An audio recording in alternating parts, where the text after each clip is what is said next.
Hello, everyone. My name is Kamel, and thank you so much for coming to my talk, Keeping Up with Modern Automotive Exploitation, presented at ROOTCON 15 in 2021. Today, we're going to be talking a little bit about some of the more modern exploits that have been publicized on vehicles in the last few years and kind of get a better understanding of how vehicles are being targeted in the cybersecurity space in the modern day. So, quick introduction to myself. I'm an automotive cybersecurity architect at White Motion. White Motion is a lesser known company that's actually a subsidiary of Marelli. Marelli is a global automotive supplier that's originally based in Italy, but a few years back, they actually merged with a Japanese supplier called Calsonic Kansei. Rather boring story, but long story short, now they're one entity called Marelli, and I work for a automotive cybersecurity focused subsidiary wholly owned by that corporation. As a result, I'm actually calling in from Tokyo today. So, konnichiwa, hajimemashite. It's a pleasure to meet you. I'm a trilingual car hacking enthusiast. As my short demo just showed, I am decently fluent in Japanese. I wouldn't say I'm great at it, but I also speak English and Arabic. I'm an ex-admin of the Automotive Security Research Group branch in Detroit, Michigan, where I'm originally from. And I am the founder of the ASRG branch in Japan. Unfortunately, since moving here, the pandemic has kind of shut things down. So we haven't had a lot of opportunities to have a very, how should I say, exciting ASRG experience yet. But in the future, we're sure to have a lot of cool things to look out for. So if you're interested in ASRG, hit me up and I'll put you in touch. So when it comes to automotive, I have a couple of areas of interest. I enjoy doing Bluetooth research, research into the USB protocol, RF, and some digital forensics. And outside of the laboratory, I like to play fighting games. I love cooking, and I'm a very poor ukulele player. I haven't actually practiced in a long time, so unfortunately, I won't be able to provide any solos for anyone anytime soon. So a quick look at the objectives of this talk. I want to make this talk to kind of bring anyone who may not be following the automotive security industry so closely into kind of a similar, common frame of reference, right? So I want to talk about automotive cybersecurity in 2021. And for those of you who don't know anything at all about automotive cybersecurity, maybe this is the first time you've ever considered a car being hacked. Don't worry, I've got a very brief intro for you as well. So you'll be able to join us for the rest of the talk. After that kind of intro and catching up to the modern state of automotive cybersecurity in 2021, I want to go over a couple of significant disclosures that have happened in the last few years, namely the the Lexus Bluetooth hack of 2020, the Tesla Bluetooth hack of 2020, the Tesla drone hack earlier this year in 2021. And then I want to kind of look at what these different vulnerability or exploitation publications have in common and how they all kind of work into this view of the vehicle as a modern security target. Finally, we're going to talk a little bit about how it ties into IoT security, and then about product vulnerability management in the automotive industry and why these specific cases highlight its importance going forward into the connected transportation future. So, automotive security in 2021, right? Thanks to Chris and Charlie, Charlie Miller and Chris Valasek, two of the most famous car hackers of all time, automotive cybersecurity has very steadily become a rising concern for both governments and industry all over the world. In 2015, they were actually able to display or kind of demonstrate that a Jeep Cherokee was able to be hacked from kilometers away without the hackers ever having come into physical contact with the vehicle. Of course, this was done over a very long period of time. I think it took them about 2 years total of research and reverse engineering of the system. But the end result was they were able to identify a vehicle through its VIN number and connect to it over the internet through the mobile carrier in use in the vehicle. The network that they were using over their cellular modems was able to be used to log into these vehicles, and a lack of security checks on firmware flashing. I'm simplifying things a little bit to get through with this, but allowed them to reflash firmware on some controllers in the vehicle and take control. This allowed them to kill the brakes of the car. And there's a very cool video of a poor journalist experiencing this firsthand out there on the internet. I encourage all of you to watch. But thanks to their efforts, this industry has become much more widely understood, and there's a lot more interest and conversation about automotive security.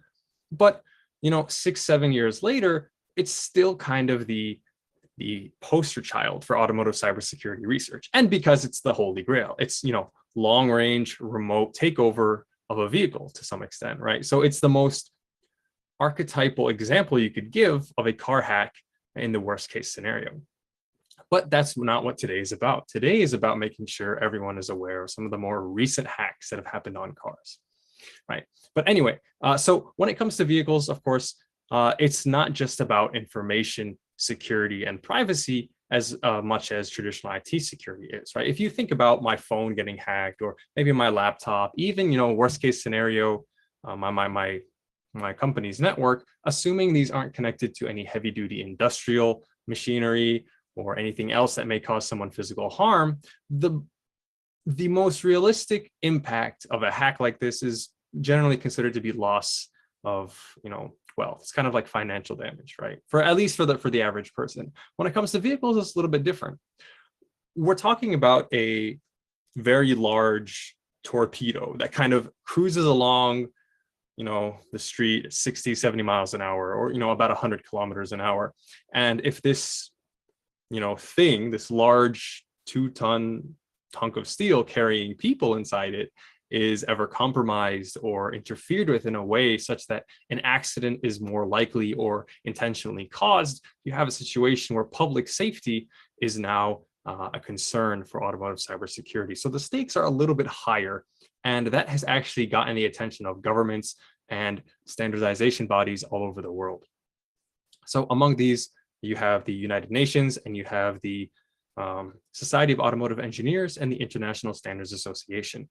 These bodies, of course, the United Nations, I'm sure you've heard of them before, they provide guidance to different nations and come up with regulations and mostly non-binding legislation to help countries more or less operate properly. And this applies as well to technology. So the ECE WP29 is a document that was actually published by the United Nations in 2020, detailing some of their recommendations for cybersecurity best practices and essentially encouraging countries to write into their own laws that mandate automotive manufacturers to undergo cybersecurity tests for their vehicles and make sure that these vehicles are cyber secure to the extent possible before they're allowed to be released onto the street. Similarly, the ISO SAE 21434 standard was actually released, or I guess finalized, very recently. The draft has been in the works for several years now, but this document is more of a technical guide that serves as a complementary document to the United Nations regulation, in which experts from the industry have come together and provided a list of best practices for how to actually perform these cybersecurity tests and checks for vehicles to ensure that they're as secure as possible before being released into the market. These are, of course, very lengthy documents and could probably take up their own talk, but just the fact that they exist is evidence that governments and standardizing bodies alike are putting a high priority on automotive cybersecurity for the future of connected transportation. And then, of course, one last thing a couple last things to mention is that because the industry is still relatively new and not that mainstream, especially when it comes to cybersecurity as a kind of a much broader field of study, there's a severe lack of professionals. And so if you've ever been thinking, man, I wish I had a job that I had a little bit more of a niche in, right? If you're an IT or traditional cybersecurity engineer and you're thinking of specializing in a field where you could really stand out, I highly recommend you check out Automotive.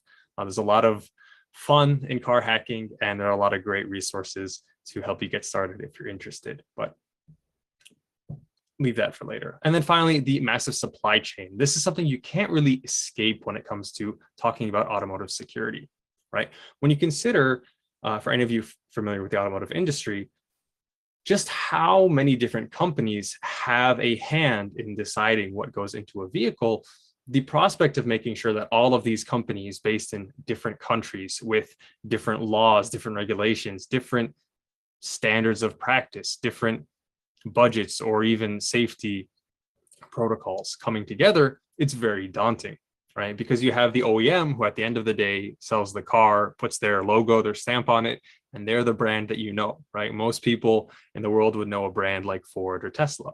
But then you have the tier ones who provide a lot of the modules to these OEMs, right? You might know some of the bigger companies if you've ever been exposed to the industry, right? Continental, Denso, etc. But your average everyday person doesn't know that these companies exist, right? So they may not have the awareness of how daunting of a task it is to really propagate cybersecurity best practices throughout such a huge supply chain. And then, of course, it goes farther down into tier two suppliers, so on and so forth.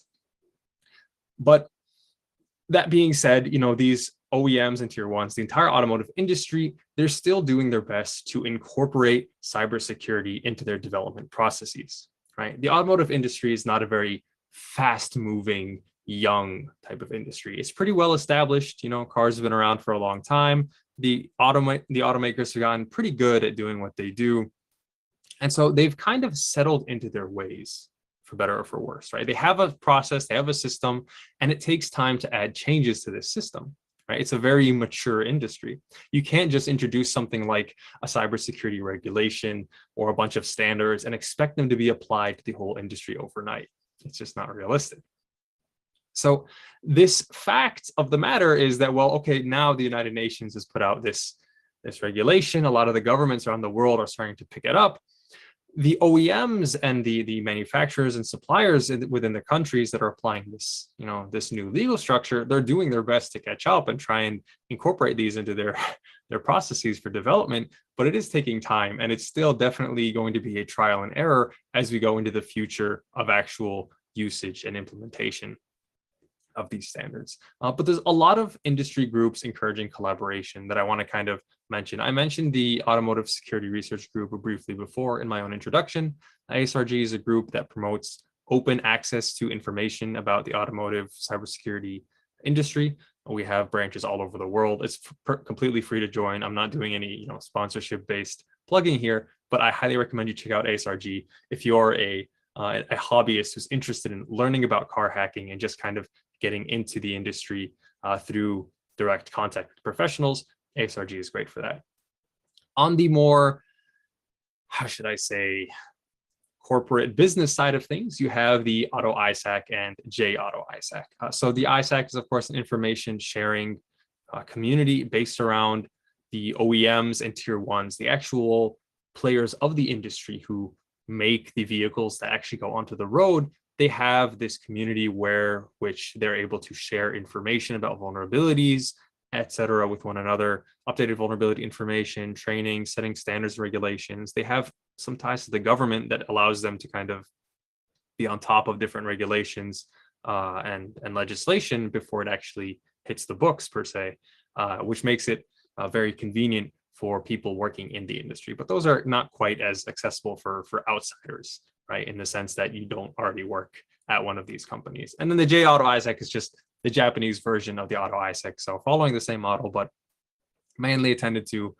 by Japanese companies. So I'm done with the boring stuff. We can actually get into some case studies now. But before we get started, I want to make a quick disclaimer. While I'm not directly related to these pieces of research, I'm a huge fan of the work. I always try to give as much credit to the original researchers as possible. But I believe that there's a lot of value in being able to share this information and the fact that this research is going on with a broader audience, of course. I do my own automotive research as well, but because my employer is usually the sponsor for said research, I have the NDA problem, prevents me from talking about my own work most of the time, especially in Japan. They're very touchy about confidentiality when it comes to cybersecurity work. So please forgive me if it feels like I'm just a content vulture, as it were.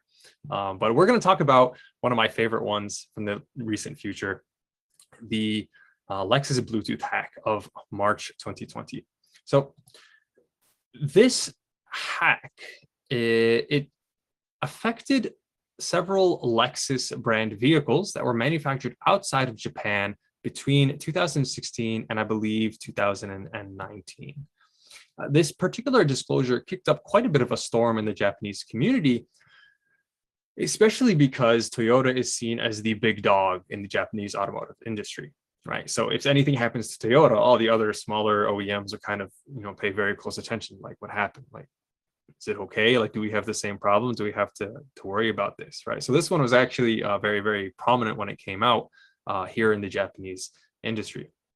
So Keen Labs, I believe they're owned by Tencent in China. They showed that through a vulnerability in the vehicle's Bluetooth stack, they were able to execute commands without having to be paired with the vehicle. Essentially remote code execution through Bluetooth, but they didn't actually reveal what vulnerabilities led to this RCE in their initial paper. Some vulnerability reporting websites reported it as Blueborn. For those of you who may not be familiar with Blueborn, it's a very high-profile suite of remote code execution vulnerabilities that was released by Armis Labs in, I believe, 2017. So that kind of lines up with the timeline. It's very possible that this was the vulnerability that Keen Labs was able to exploit in these vehicles, seeing as the start date for manufacture of vehicles with this particular head unit or infotainment system in them were initially created starting in 2016. So, but I don't know if there's an official, I guess, identification for the specific vulnerability they used, but it should be maybe more information online, as they didn't want to reveal too much information at the initial disclosure of this research, of course, for security purposes and to keep things confidential. But anyway, because Bluetooth was being run with root user privileges, the researchers were able to send instructions to construct a Wi-Fi based backdoor that would automatically grant them a root shell. They were essentially able to install a backdoor into the vehicle's infotainment system over Bluetooth, but thanks to the fact that they were able to pivot to the Wi-Fi protocol instead, they were actually able to enhance the range at which this technique was usable.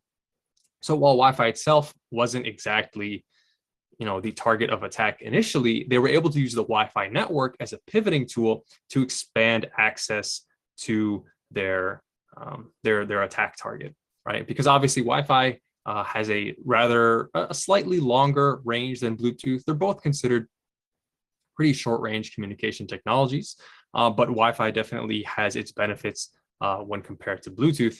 But so they chose to, instead of continuing on the Bluetooth remote code execution, go for the root shell option over Wi-Fi instead. And so from here, the researchers were able to abuse the Linux board's administrative position within the in-vehicle infotainment system to reflash the firmware on a secondary ECU. Now, there's one device, the in-vehicle infotainment system, inside this car, but it has multiple boards inside it, multiple different PCBs, each of which have a couple of computers inside. And they have different privileges and different roles that they play inside this device, right? The IVI is the infotainment unit. It's usually what you would see like a little screen on inside the vehicle. You can connect your phone over Bluetooth or set up a Wi-Fi hotspot. The modern vehicles have all sorts of cool gadgets built into their IVIs these days. Some of them even have games, I think. You can download apps from app stores. But the point is, among these different boards inside the IVI, one of them was technically the administrative board, and that's the board they were able to get that remote code execution on. So because of this board's privilege in the IVI's environment, it actually was in the position where it's allowed to push updates to the other computers inside the IVI, right? So this board was kind of the boss of the IVI system. And from there, they were able to reflash other processors and take advantage of this unit they've actually compromised, right? This is an issue where there's a lack of checking and making sure that any firmware updates being sent to different parts of the vehicle are properly signed using signatures that can be verified, cryptographic signatures, to ensure that unauthorized firmware isn't being written to your devices inside your car. So the secondary ECU that they targeted was responsible for the interaction with the vehicle's CAN buses. For those of you with no car hacking experience, CAN bus is controller area network. It's a in-vehicle network for all intents and purposes, one of the most common ones in the whole world. Essentially, these are specific networks that are designed to allow different controllers inside a vehicle to communicate with one another over short distances. But the CAN device they had compromised and reflashed originally had some filters on it, right? They were not allowed to send arbitrary CAN messages. It was kind of restricted to a certain subset of functionality specific to that operational environment for the usual operation of the vehicle. But remember, they have the ability to change the software. So they were actually able to disable those CAN filters and unlock arbitrary CAN bus message access through their foothold on that authoritative board in the IVI. So of course, once again, this comes back to the lack of firmware signature checking on the secondary board. And had such a measure been in place, even with the remote code execution on the main Linux board, there may have been, no opportunity for the researchers to pivot to the in-vehicle network, which gives them access to a much broader range of controllers inside the vehicle.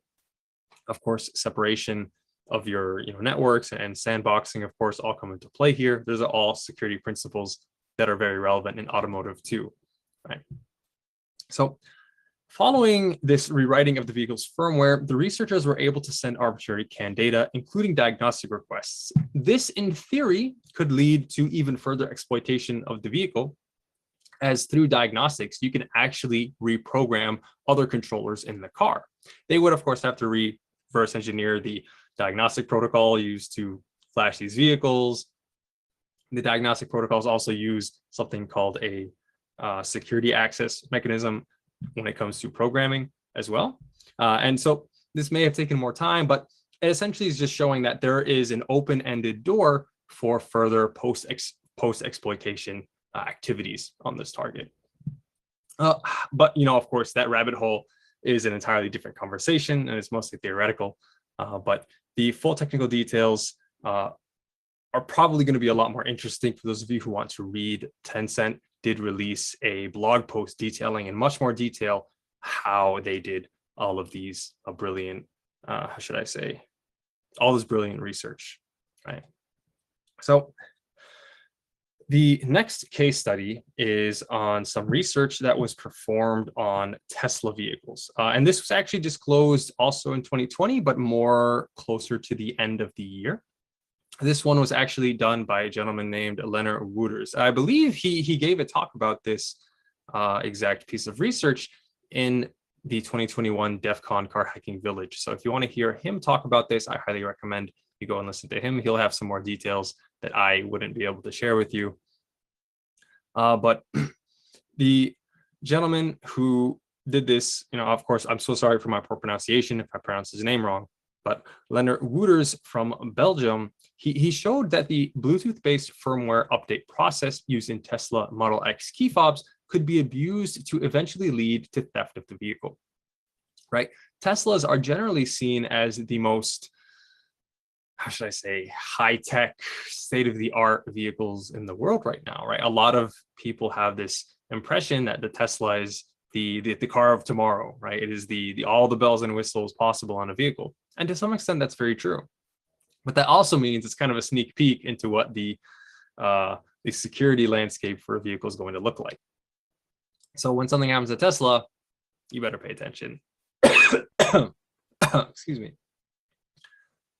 Wouters found that the Model X key fob responds to a signal emitted by the vehicle's BCM, which can then lead to a reprogramming session done by Bluetooth, right? So Bluetooth traditionally in vehicles has been used for things like media control, hands-free phone calls, sharing your contacts with your vehicle. There hasn't really been a lot of cases of Bluetooth being used for anything remotely safety critical.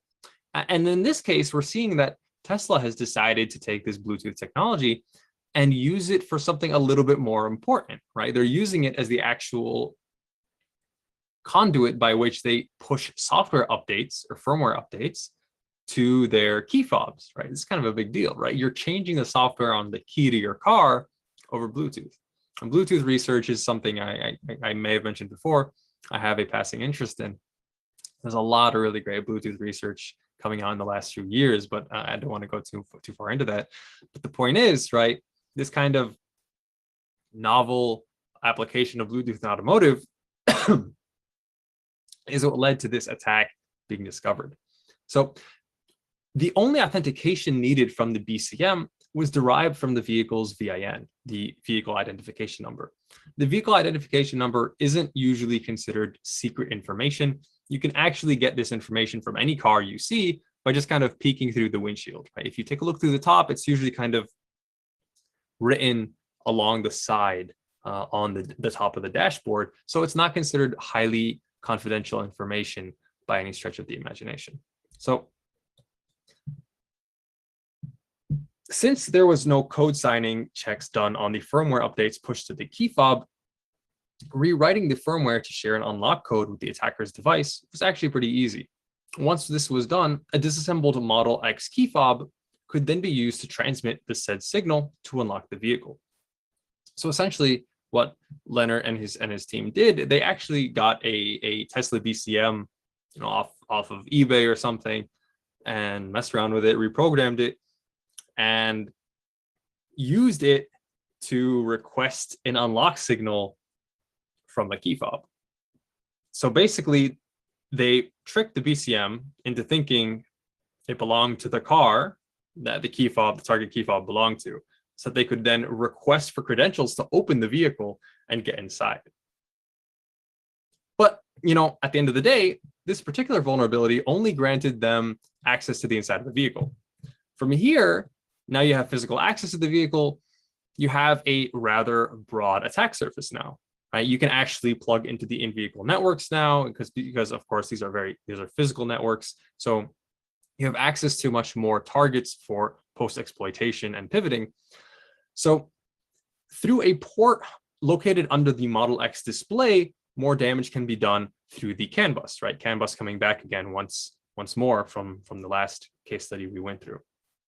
So CAN bus access to the BCM meant that they were able to use a different vulnerability to actually pair the BCM, the body control module that was inside the car, to their new fake Tesla key, right? That third Tesla key, the third-party Tesla key that they used to actually send the unlock signal, is now being reintroduced to this car, saying like, hey, look, I'm your new key. You should recognize me and let me start the car. And this is actually exactly what they did.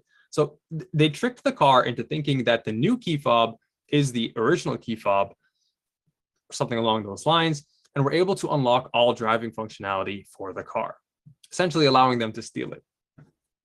Interestingly, all of this, the whole process only takes about, I'd say about 15 minutes, and everything that you needed to be able to perform this attack would cost you under $400, right?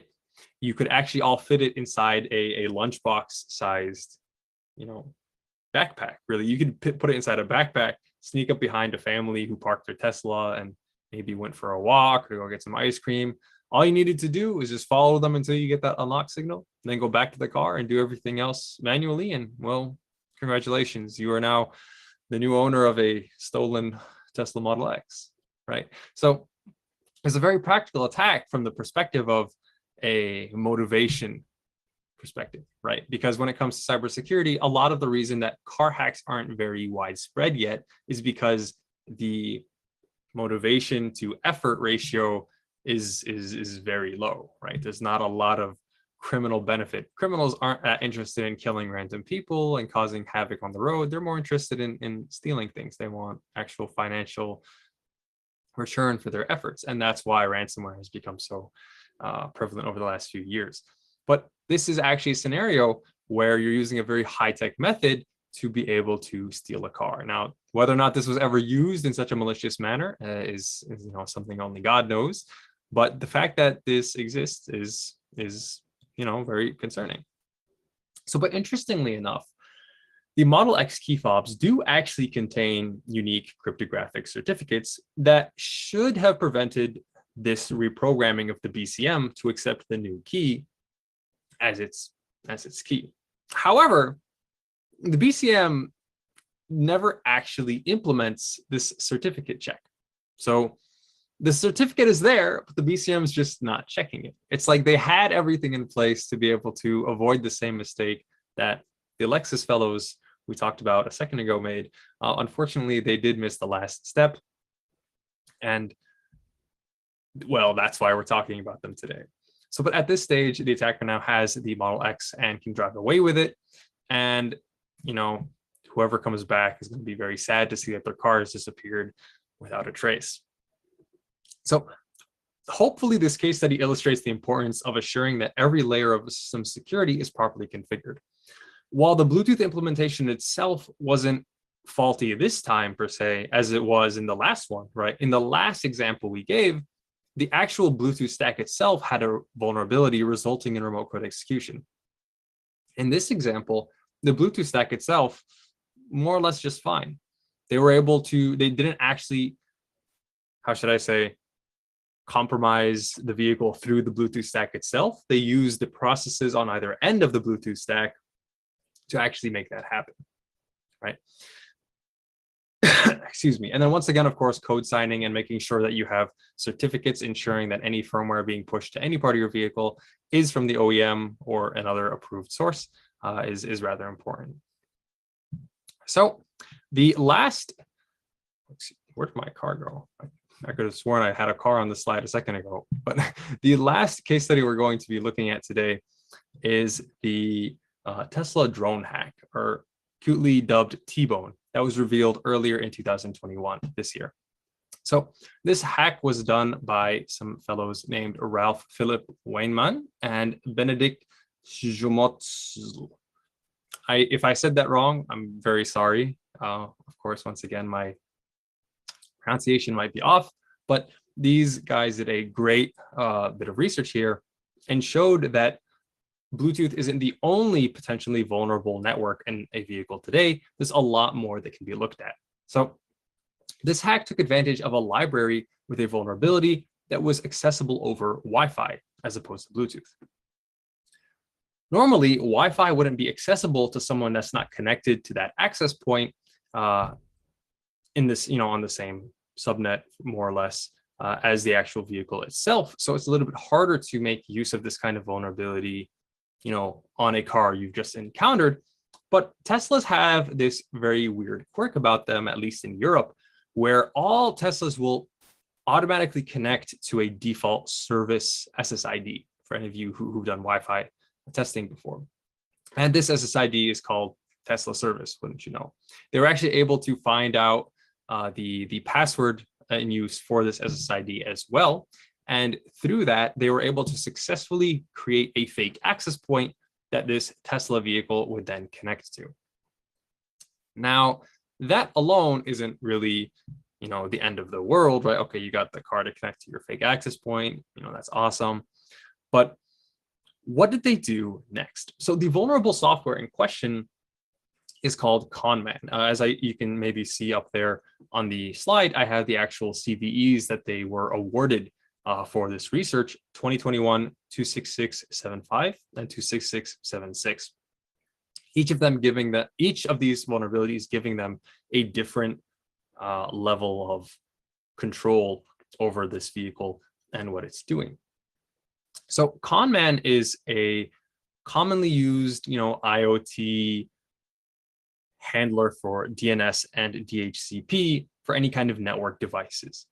This is very common in the IoT world. A lot of, smaller, cheaper IoT devices that connect to Wi-Fi will use ConMan for help with the DNS and DHCP. The version of ConMan that the vehicle was using at the time was version 1.37. This was at the time the most up-to-date version with no known vulnerabilities in it. Actually, since ConMan 1.34, it had been pretty stable and there wasn't a lot of security research done showing that there was anything especially wrong with it. But the researchers decided to fuzz it anyway, given that some of the handling of DNS seemed suspicious to them, is more or less how they phrase it in their paper, which I have linked at the end of the talk. But they targeted the DNS parsing section and found a couple of bugs. And of course, after expanding on these bugs with I believe it's a special emulator that they themselves made, They found the area that caused the program to crash and identified a function that calls a memcopy command without proper input validation, leading to the possibility of a Stack Overflow attack. Being the brilliant, post-exploitation kind of guys that they are, the researchers were then able to use a separate vulnerability, also listed here, to gain more information about the stack, right? Leaking information that allowed them to put together a payload to give them more access to this vehicle, right? Allowing them to bypass security measures such as data execution prevention and address space layout randomization. See the ASLR and the DEP. These are common techniques used to prevent hackers from getting execution on your stack. But thanks to this other vulnerability that was leaking information to the researchers, they were actually able to bypass those preventative measures that were in place.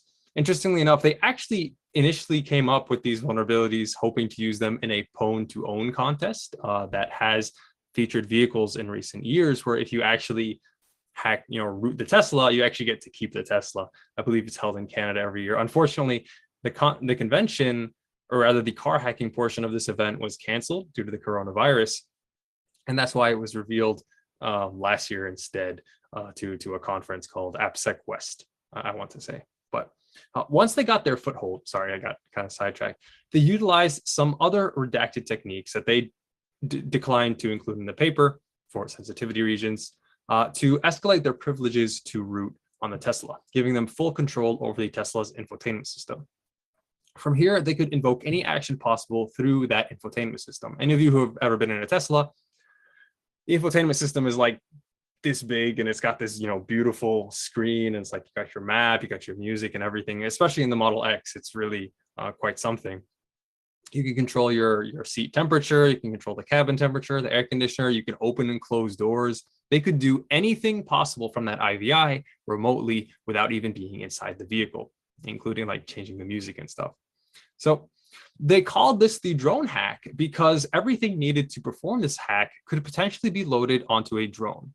And this is significant because, well, Teslas all around the world have this little quirk about them, right? They have to charge. So you could essentially, the idea was, you could take a drone with all of this software on it and kind of park it behind a supercharger and just kind of wait for unsuspecting Tesla owners to come park their car, go do some grocery shopping while it charges, and come back to find that, oh, someone opened my car and either stole all my stuff, or as Leonard did in the previous example, use some other vulnerabilities to give them the ability to drive the car away, right? There's any number of possibilities from there once you've gotten access to that infotainment system, letting you open the door. It's a very, flexible and fun attack platform, a drone. And they actually did show a proof of concept in their original release of this research that shows them doing exactly that, right? So very, very, very good work by Ralph and Benedict. I'm a huge fan, honestly. So taking a quick look back at the 3 case studies we went over, they have a couple things in common, right? All of them were essentially compromised through the use of close-range wireless technologies, either Bluetooth or Wi-Fi. In the Lexus example, both of these technologies were actually used, one as the initial entry point and another to extend the range by which they could, proceed to poke at the vehicle. In all these cases, a lack of signature checks, or at least in the first 2 cases, a lack of signature checks allowed the attackers to reflash software on these devices without approval from the OEM, leading them to be able to remove filters on the CAN bus in the first example, or simply tell the BCM in the car to recognize my new key fob in the second example, right? Both of these vulnerabilities that were used, or all of the vulnerabilities, we went over 3 examples, they're very IoT-centric vulnerabilities, right? Bluetooth and Conman are very commonly used in IoT. Bluetooth, of course, being a very well-supported wireless technology for cable replacement. Your car supports Bluetooth, your headphones are Bluetooth, your smartwatch is Bluetooth, your Fitbit is Bluetooth. Very common in the IoT world, and so is Conman for the same reason. It's easy to use, it's lightweight, and it's very popular among embedded Linux devices. So that kind of adds to that same IoT centric, evolution of the vehicle, where the vehicle is now becoming part of the IoT, and maybe somebody in the marketing department took that a bit too literally, and now they're developing with IoT software in these production automotive industry grade vehicles now, right? And they were performed on modern vehicles, right? It's one thing I love talking about, is because remember what I said, Tesla is the car of the future. Yeah, but it's also got all the vulnerabilities of the future. So the fact that all of these issues may seem like, oh my God, how did they let that get in there? How did they implement this, this feature without having signature checks on all the firmware upgrades? Unfortunately, it does happen. And the automotive industry is still trying to catch up and get ahead of these problems before, self-driving cars become very widespread in the world, because that's really when this kind of lack of due diligence on the automaker's part may end up costing someone the ultimate price, right? And then, you have to give a shout out to Tesla on the ability to update their software over the air. If this had happened to a car without that capability, right, when you consider two of our case studies today had to do with Teslas, the fact that they have the ability to update their software and remotely patch any kind of vulnerabilities of this sort is really a blessing for them, and something we're likely to see more of in the future. But other automakers really have to kind of follow suit there. And the fact that these are all post-production vehicles ties into the previous point. These are all vehicles that were on the road. People were sitting in these vehicles, driving them to work every day, driving them on the highway, driving their kids home from school. And, God forbid, if this knowledge got into the wrong hands, somebody may have been able to, make use of it in a malicious manner. And it all ties back to preventing this from happening in the future. So how exactly would you prevent this from happening in the future? Of course, we talked a little bit about the new standards and legislation that are kind of being introduced into the automotive industry, the United Nations WP29, as well as the ISO 21434. These security recommendations and best practices need to eventually make their way into the development process for a vehicle. And it can't just be a one-step, okay, we did the cybersecurity check, now it's over. Security on such a complicated product such as a vehicle is much more involved than that. You have to make sure you're going through with all of your suppliers and making sure their products are secure and that they're doing checks. It's quite the task. Training for engineers and development managers, right? Maybe for the managers, they don't need to have knowledge of all the different attack patterns and how you might actually perform an attack on a car, but anyone in that position would still need to have an awareness of what cybersecurity means for a vehicle. What should they consider when making design choices for the vehicle or their components to ensure that they minimize the risk of a cybersecurity incident as much as possible. Of course, it's too immature to say that with enough effort, this device will never ever be hacked until the heat death of the universe. That's simply not true. That just doesn't exist. It's a fact of life that everything can be hacked given enough time. But it's our job to do our best to bring that possibility as close to zero as possible. And then comprehensive product vulnerability management. This is something that I think really needs to take off in the automotive industry. Every OEM needs to be ready to act on new vulnerability information and understand if and when this applies to any of their products. If we think back to the Lexus example, in the event that, the vulnerability that led to the initial RCE was, as a matter of fact, Blueborn had been, publicized for about 3 years prior to this research's release, right? Because it was Bluetooth vulnerability, right? Maybe no one made the connection that, hey, cars have Bluetooth in them. We should make sure that none of our products currently on the market have, susceptibility to this suite of high impact vulnerabilities that could lead to remote code execution. Maybe that context shift just didn't make it all the way over.